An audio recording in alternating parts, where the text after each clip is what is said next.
2, 1. Good evening, everyone. The Thursday, November 14, 2024 meeting of the Brisbane Planning Commission will now come to order. May I have roll call? Yes, Commissioner Gooding. Here. Commissioner Saison. Here. Commissioner Funke. Present. Here. And no further record, the Commissioners Patel and Lau are absent tonight. Thank you. May I have a motion to adopt the agenda? Second. All in favor? Aye. Okay, motion passes. Next is the consent calendar. If there's any member of the public who would like to pull an item from the consent calendar, please let us know. Staff, do you want to set the clock for the time?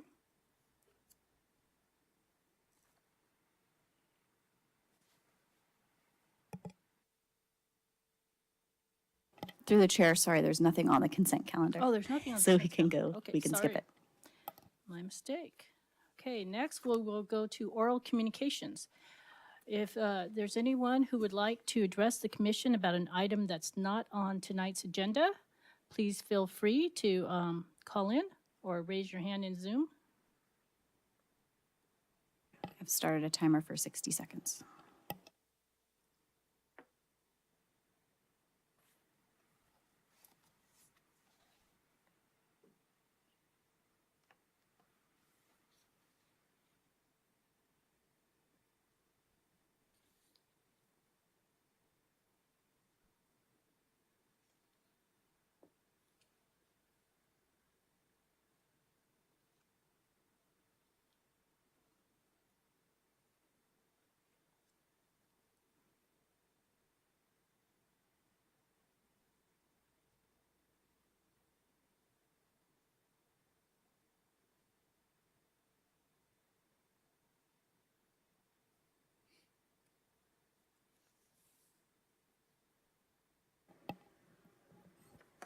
Okay, 60 seconds has passed. I have no calls or raised hands. Okay, thank you.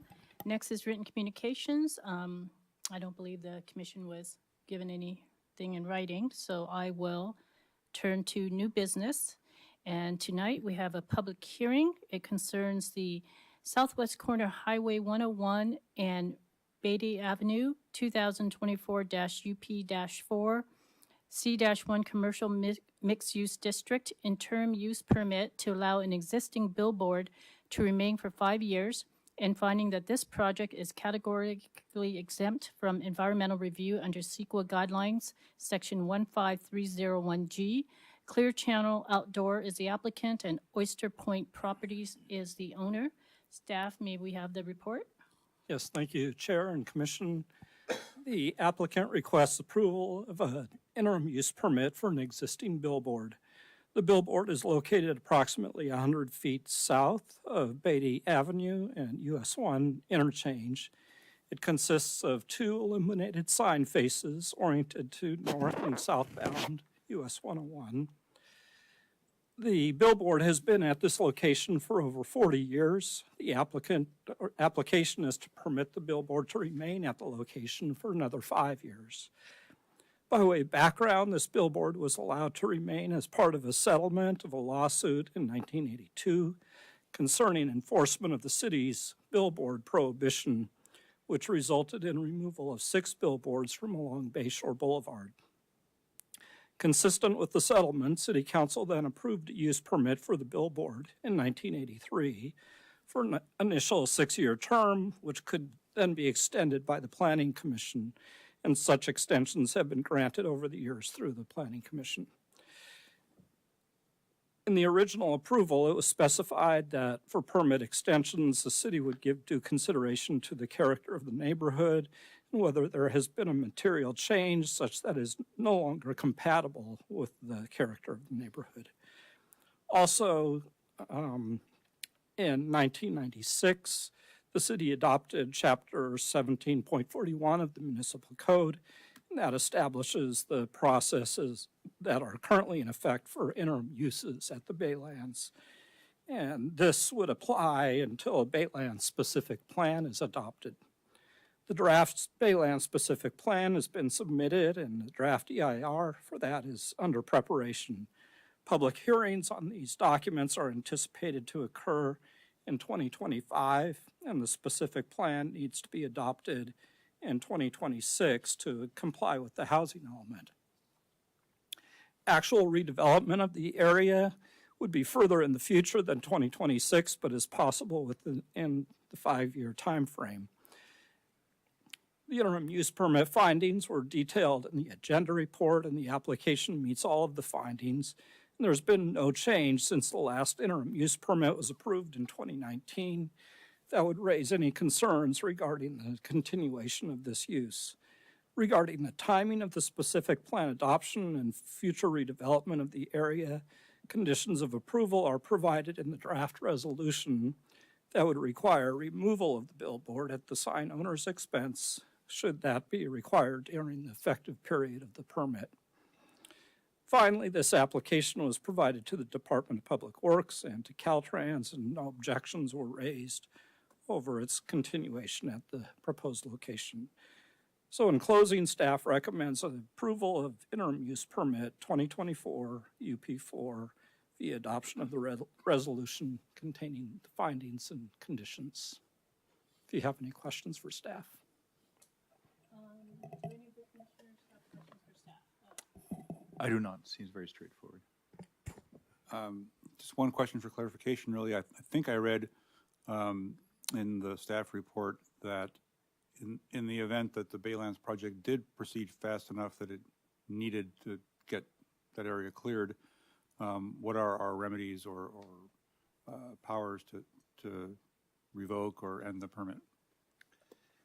So there's a couple conditions. One is that we give the owner of the sign a notice, and my recollection is that's 30 days, and that they would need to then remove it at their own expense. Thank you. Okay, I have no questions, so I will open the public hearing. Is the applicant here and would like to speak? I understand the applicant is with us remotely. Yes, Patrick Powers, I'm going to allow you to talk and address the commission. You should be able to unmute yourself. Yes, thank you. My name is Patrick Powers. I work in the real estate department at Clear Channel, and we appreciate the staff report related to this matter. Just for some context, this city does receive income on an annual basis related to this based upon the sales tax. And over the last 10 years, the city has generated over $500,000 in revenue, just as some further background related to the sign. If you have any questions related to this matter, I'm happy to answer any. Okay, thank you. Do any of the commissioners have a question? No, thank No. you for that additional information. Yes. Okay, thank you. We'll now turn to the public to see if they have any comments. Feel free, if anybody would like to address this issue, to call in or to participate through Zoom. Through the chair, would you like to set a time limit for additional comments? Sure. How about 2 minutes? Or actually, maybe just a minute. Yeah, wait a minute to see if folks get in touch. Okay, I'll start a timer for 1 minute right now.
Okay, 1 minute has passed. I have no additional raised hands or calls. Okay, thank you. May I have a motion to close the public hearing? So moved. I'll second. Okay, motion passes. Okay, do we have any discussions? No, like I said, with the conditions and the additional information, it really seems just automatic. Yes, I agree. So do I have a motion? I will move to approve the special use permit and adopt the findings and the conditions contained in the staff report. Okay, all in favor? Aye. Okay, motion passes. Okay, I will read the appeal procedure. Okay. Anyone may appeal the action of the Planning Commission to the City Council, except where specified otherwise. Appeals shall be filed with the city clerk not later than 15 calendar days following the Planning Commission's decision.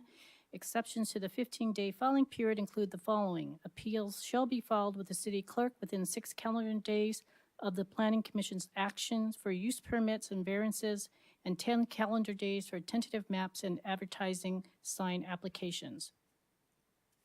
Okay, next item on the agenda is old business. We have a workshop regarding density bonus and inclusionary housing ordinance. Staff, may we have the presentation? Yes. Let me share my screen. Great. All right. Good evening, Chair and Commission. So we are here tonight to have some follow-up discussion from our last workshop in September on the draft inclusionary and density bonus ordinance. The Commission had requested some additional information that we're prepared to address, and then we can facilitate any additional discussion as needed. And before I go on too much further, I also wanted to introduce Tim Davis.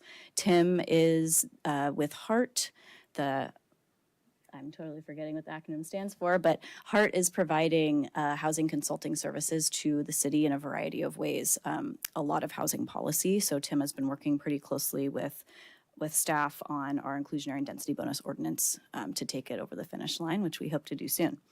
So Tim, if you want to introduce yourself briefly and a little of your experience. Yes, thank you, Chair and fellow commissioners, for having me this evening. I'm Tim Davis. I'm the Director of Housing Consulting Services at HART, which stands for the Housing Endowment and Regional Trust of San Mateo County. Our agency has for many years helped to finance affordable housing, but we've expanded our efforts to help cities and other jurisdictions in San Mateo County to actually kind of meet their housing goals. And so we're under contract to the city of Brisbane to do these services.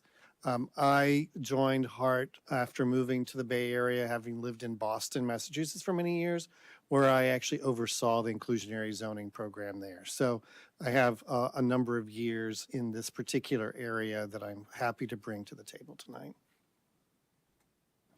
Thank you, Tim.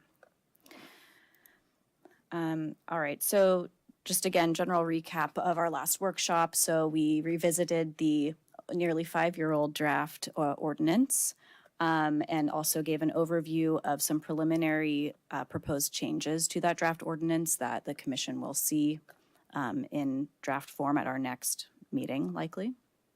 The preliminary changes that we discussed are a mix of, complying with current state law when it comes to, for example, the density bonus portion of the ordinance. And then for the inclusionary portion of the ordinance, really we were focusing on incorporating some flexibility into compliance, extending kind of a menu of options or alternatives to on-site construction of units. That was pursuant to recommendations from our Affordable Housing Strategic Plan and some housing element programs as well that are kind of pushing us to broaden that inclusionary program. So the Commission did give some direction to staff at that workshop. One, that the Commission was generally interested in opening up more alternatives for sale development. So the alternatives we had proposed for rental, opening those up for sale as well. And then specifically, Commission also is interested in expanding the existing incentives to allow affordable units to be clustered and developed separately in standalone buildings on the same site as market rate, rather than mixed in with the market rate building. And then the Commission did raise some questions and requested more information, specifically on inclusionary unit clustering. How would that actually work? What has been done in other cities that we can kind of look to for guidance on how to implement that kind of incentive? Also, questions were raised about whether HOA and other fees could be prorated or reduced for affordable units. Questions on whether the city can have specific requirements on how big a unit, an inclusionary unit could be, or an affordable unit could be, how many bedrooms that unit might have. A general overview of what properties are really feasible for development of 5 or more units, which would trigger our inclusionary housing ordinance as amended. Additional information on fee waiver programs, as well as overall questions on how can we really test the market feasibility of our ordinance, our draft ordinance. So I'll hand it over to Tim to tackle the first topic of inclusionary unit clustering. Thank you. The clustering is, it's grouping of your affordable units or your BMR units into one area of a project or on a specific building at the same site. Now, in many inclusionary development policies, you will have requirements for on-site units. You have options for payments in lieu or off-site options. This clustering notion really is kind of like, it's almost kind of like another way of looking at an off-site project. It's that in the work that I've done previously, I kind of referred to it as an on-site, off-site, because you are taking a parcel that is either adjacent to or a part of the main project site and building all the affordable units for the entire project there.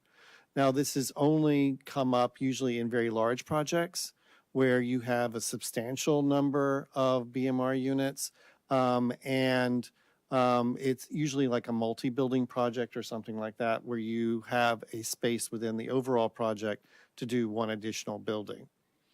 There is similar to off-site development, as I said. It allows for the creation of more units, which is an important feature because, for example, the developer may have a requirement to do 50 income restricted units within the project.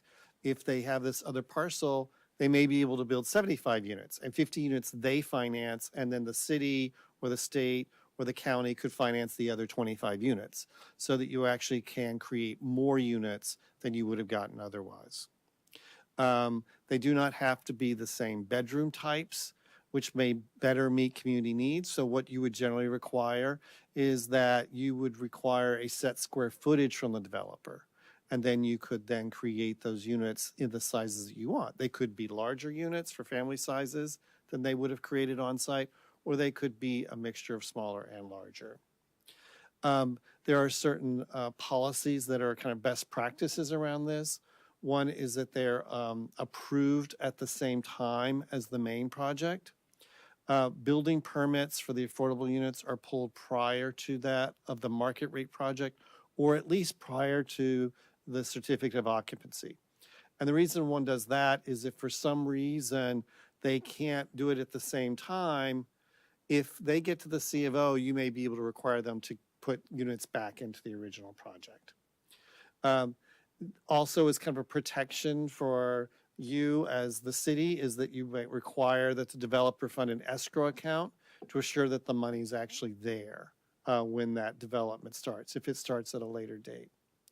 And as I said earlier, I think one of the features is that if you require a set square footage that's comparable to what they would have done on-site, then you have more flexibility in time in terms of the types of units. I think that's kind of it for that particular question. Oh, I wanted to say that San Jose has set up guidelines for this, but I have also worked with this directly in Boston, where we worked with a couple of large developers that what they would do is they would work with a nonprofit partner who would develop the affordable building, which means that it also has that kind of long-term stewardship that nonprofit developers bring with the deal. Which is also a feature of that San Jose program. It's a requirement to have a partnership. Are there any questions on that? I'm just wondering, it makes sense to me that that this would make sense at some threshold number of units. And what is that? Do you have any idea of that? I mean, could it be, is it like 10? Then this sort of consideration comes into play, or smaller number? Any ballpark? I think given the scale of, buildings in this particular community, I think you could probably do it at a fairly small scale. Like if they were doing 10 units, maybe that even at that scale, that's something you could do. I think it would very much depend upon the scale of the overall project. Okay. Yeah. That's great. That's helpful.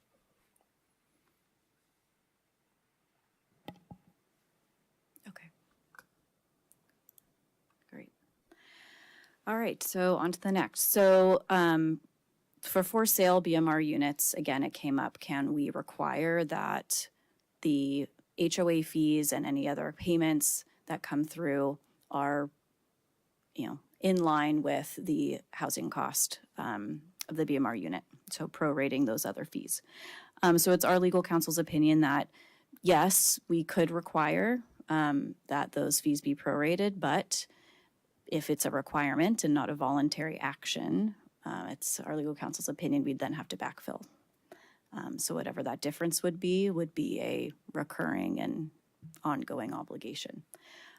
So because of that, we're not recommending that type of policy be considered. It's just a lot of unknown financial obligation. And then we did describe, just as a point of interest, there is a state law taking effect January 1st that would, for larger HOAs of 20 or more units, impose caps on how much assessments could be raised on BMR units.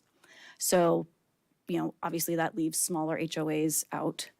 But I think, for at least some of the HOAs in town that I can think of, at least will hit that threshold, and that could do a lot to, to help at least owners of BMR units currently or in the future. Any questions on that? Oh, sorry, Tim. Yeah. The new state law that's becoming effective on January 1 actually is an interesting new kind of twist to what has been the traditional way of doing this in California. In a number of other states, there are local jurisdictions have required that the HOA fees are adjusted based on the affordability. And that has not been something that has forced the locality to kind of do the backfill. What it is, it creates a cross subsidy between the market rate condo owners and the affordable condo owners. That basically the market rate owners are paying a higher percentage of the cost than they would have otherwise, which can cause some frustration and some issues within a condo association. That has not been the case in California, that has been allowed. This new state law allows it to occur, but it doesn't really recommend it. But because there is now this cap on the increase in condo fees on a BMR unit as compared to the market rate unit, that means that there will be some cases where the market rate units will be cross-subsidizing on those individual fees, but it is not putting any obligation on the city to do that, to backfill that or to pay for that difference. And the city wouldn't have flexibility to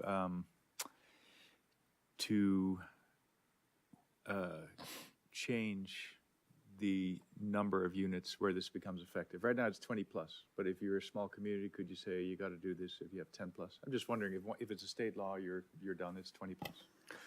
Two things. One, the state law only, I say it's effective as of January 1, but it's only effective on HOAs created after January 1. So you can't go back to existing HOAs and change it.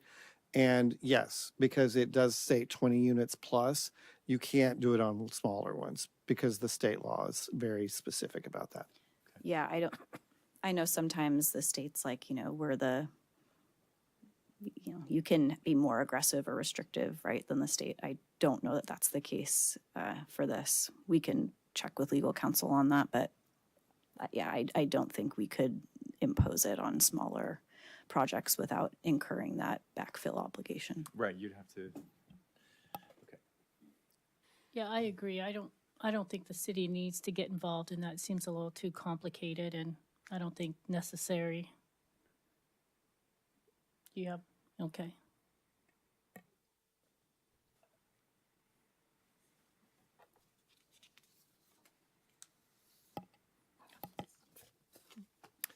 So another topic area was unit sizes and number of bedrooms. Generally, from kind of a fair housing perspective, we have always required that on-site units are similar in size and in bedroom types to the existing unit, to the units in the building. And affordable units can't be or shouldn't be larger than the market rate units. We can explore requiring affordable units to be weighted either to larger or smaller of the market rate units, depending on like current community needs. And the way that one does that is, again, kind of going back to our clustering example, is it requires, if we require a square footage of the building be income restricted, and then it gives you more flexibility.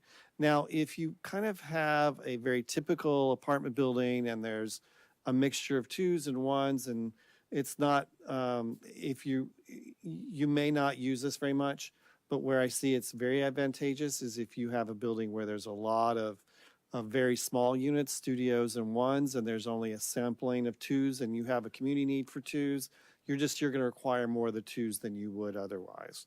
Or on the flip side, if you have a single family housing development that has very large homes, and you know that you don't need 3,000 square foot homes to meet your moderate income need, but you want 2,000 square foot homes, then you say, okay, instead of building, 3,000 square foot homes, we're going to ask you to do 4 2,500 square foot homes or something like that. So that you're getting a similar square footage, but you're getting actually more product out of it. So that's where it's an advantage.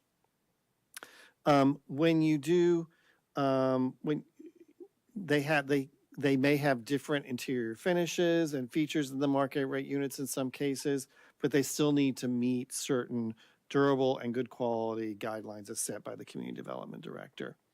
There is a question here about whether or not we can, I think you've had a policy where you allowed the units to be ADU units. I think that if you are allowing ADU units to be part of the package, that you're still requiring a set square footage from the developer. So you ask one developer to do 4 BMR houses, and then the next developer, they require to do 4 houses, and you let them do 4 ADUs. You're really giving a benefit to the developer that you should keep for the community itself. So that's one reason why you would do a square footage requirement on that one as well. Yeah, and we can talk more about that. The draft ordinance as written doesn't currently have any provisions for a square footage requirement. So we'll be kind of working on that in the background and see if we want to bring forward ultimately language that would allow for that. The other thing to kind of think about is the existing incentives that we have in the draft ordinance do allow inclusionary units to be, they can be smaller if the city wants to allow that. So what we have here is, like what Tim mentioned, whether we want to kind of have okay, you can provide smaller units, but the square footage needs to be comparable. The other thing we could think of is whether an in lieu fee could be paid to make up that gap in square footage. Since we'll be adopting in lieu fees with this new ordinance, that's also possible. So I don't know if the commission has any reaction or thoughts to that, obviously, just putting it forth tonight. I agree with focusing on the square footage and, that the units can be smaller in size and the in lieu fee. I agree with all of that. I think that creates an incentive for the developers and, it meets our housing needs. Mm-hmm. Commissioner Funke, do you have any comments? No, I agree with that too. I like the square footage requirement and the flexibility to wait as needed. Yeah. Okay, we can look. Oh, Commissioner Gooding? I agree. Okay. I confess, I didn't quite follow what you said about the ADUs. If you could, did you say we were going to talk about that again later? If not, I would like some more clarification on that. Well, at the last workshop, we did talk about the fact that our current ordinance allows for sale developments to propose meeting their inclusionary requirement with ADUs. That would be then rented.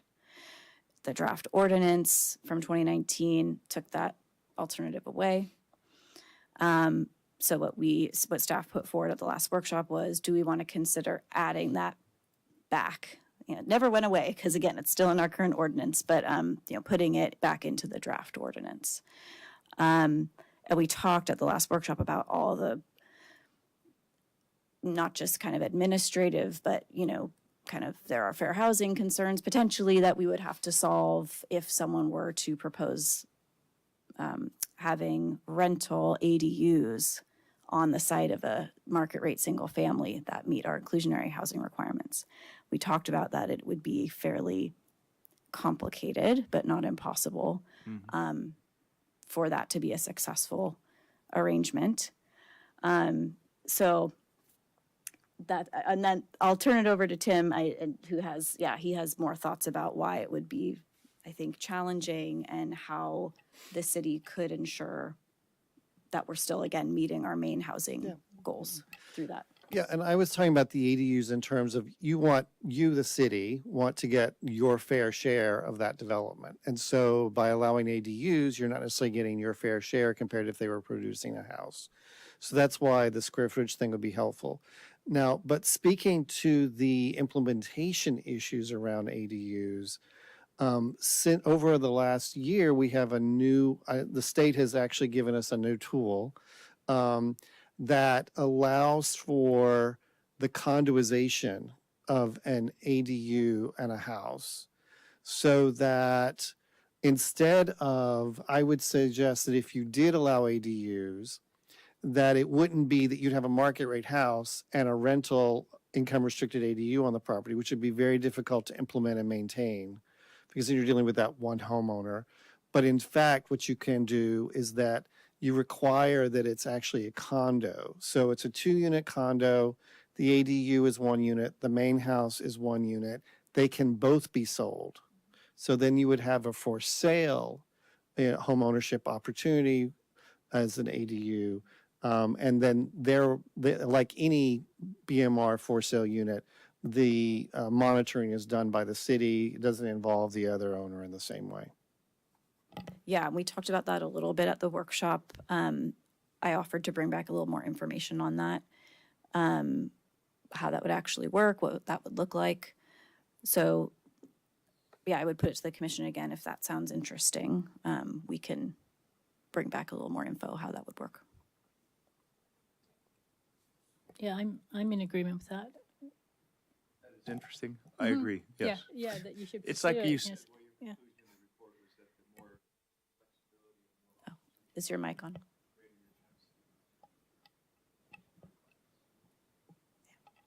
Okay, yeah, we can bring back more information on how that could be implemented. I mean, frankly, that could be something I'll talk to the community development director and our legal counsel how we would structure it, but we could even bring simultaneous kind of ordinances if council or commission was interested in that.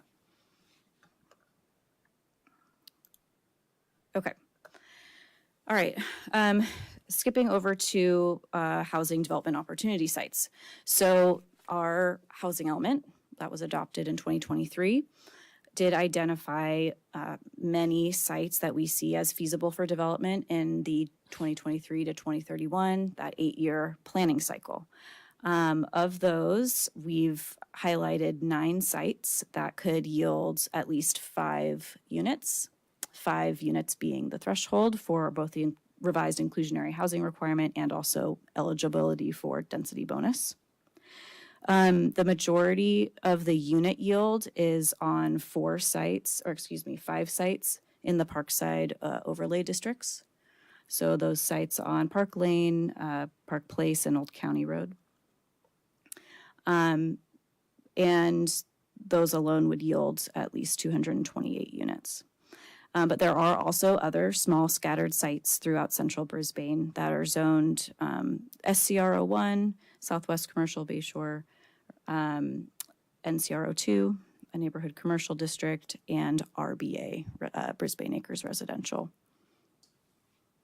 So I don't have any kind of site-specific profiles prepared, but if you guys had any questions on any of the sites, we can entertain those.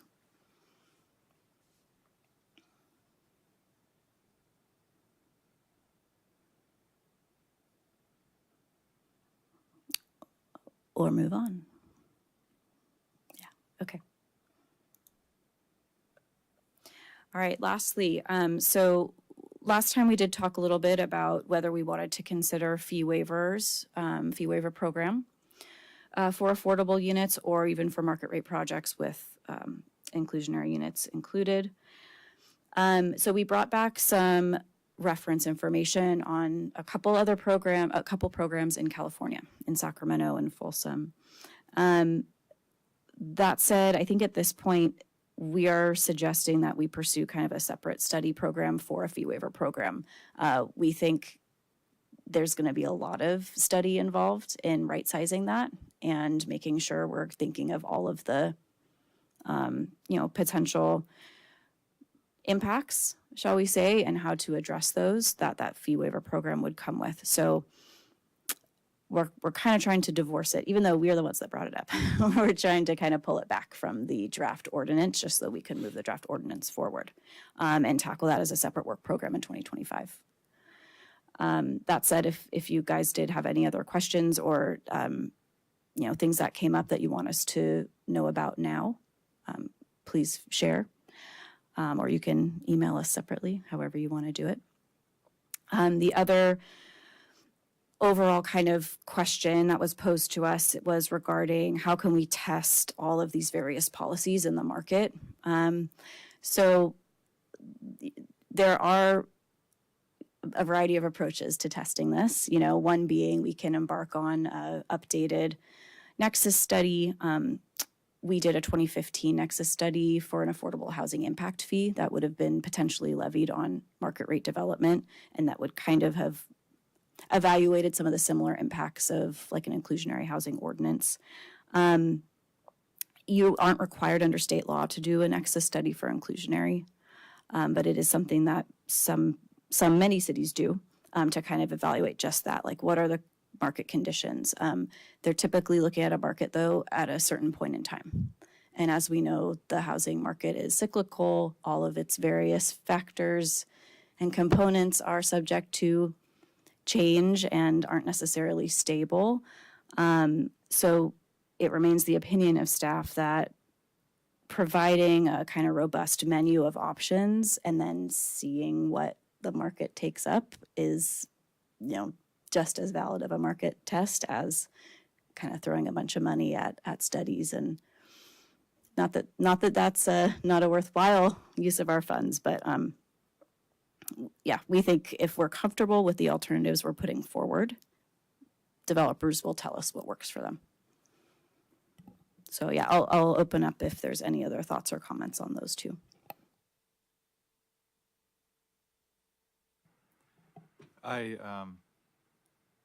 That makes sense to me that you might as well do the real world experiment, just put the options out there and see which ones are popular.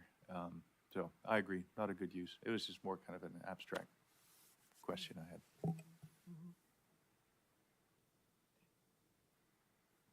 Julia, I don't have a question on what you just said, but I was looking through my notes and I did have one question about something else that I forgot to ask. In discussing inclusionary units and what the interior finishes of a inclusionary unit versus a market rate unit, and then you state as long as the finishes and features are durable and of good quality, they don't have to be the same, but it would be determined by the community development director. So I was wondering if we can add not just the community development director, but also just some language about, whatever established building standards as well. Because I'm sure the director will use common sense, but I'd also want some, guidelines as well. Yeah, I hear that. I think, one, we do have building codes that would apply, right, equally, and I think kind of set that standard. But, we can look into other language that kind of sets maybe some broad parameters as to, durable and of good quality. I understand that seems maybe a little vague. But, I'm kind of thinking like it's, if you've got marble in your market rate units, maybe Formica in the inclusionary is not the worst. I don't know if Formica is even used anymore. But, maybe Tim, you have more experience in what kind of finishes are actually proposed that you could go Yeah, with. and it's, I think the question's more, if it's an on-site unit, I have seen a situation where it was a luxury apartment building. Now, it's still a rental building, it was luxury. And we had a developer come in and say, can I use GE instead of, Viking or something like that? And we would approve something like that, because it's like, it looks much the same, it acts much the same, it's just not the $1,000 appliance, it's the $500 appliance. So you do want to be fairly comparable when it's on site. When it's off-site, then you're really looking at what are the same standards you would use for other affordable housing projects. And so the kind of language we use in terms of guidelines for affordable housing developments is the same thing you can include here. So I think that there's maybe some more detailed language that we can bring forward that many cities are using. But the main goal is that it's good quality and durable, and actually it seems that in the architecture community, durable seems to have some specific meaning here. So, Okay. And sorry, Tim, just leading on that. So that's something that could be present in like implementing guidelines, Yeah. not necessarily ordinance. So that's another thing, just for the commission's information, we are working on something. HART is helping us and other client cities is having guidelines for BMR units, which we don't presently have. So that is an opportunity to have an administrative document that's like a living document that provides that really specific type of guidance that may not be in an ordinance. But it achieves and fleshes out what the ordinance requires. Okay, thank you. Okay, any more questions? Okay, so I guess we'll move on to the next item, and that's, Do you want me to just say next steps? oh, sorry, go ahead. It's okay. It's very quick. Okay. So next steps are, we are planning on bringing the draft ordinance back to you all in January so that we can actually move this along. I think you guys have given us a lot of really thoughtful guidance, and we feel prepared to rip the Band-Aid off and get it back out in the world. And then, of course, followed by council hearings in the spring. Okay, And that'll conclude my presentation. thank you. Okay, next, do we have any items initiated by staff? Yeah, just a couple information items. So zoning text amendment, RZ1 is calendared for adoption by the council at their meeting on the 21st, so next week. I think we updated you already, but just in case we did not, RZ2 has been continued off calendar. And then just a reminder that the Quarry Draft EIR public comment period will end on December 6th. And that's all that staff had. Okay, any items initiated by the commission? Okay, none. Okay, then, well, our next 3 meetings will be canceled, so I will adjourn to the next regular meeting of January 9, 2025. Thank you.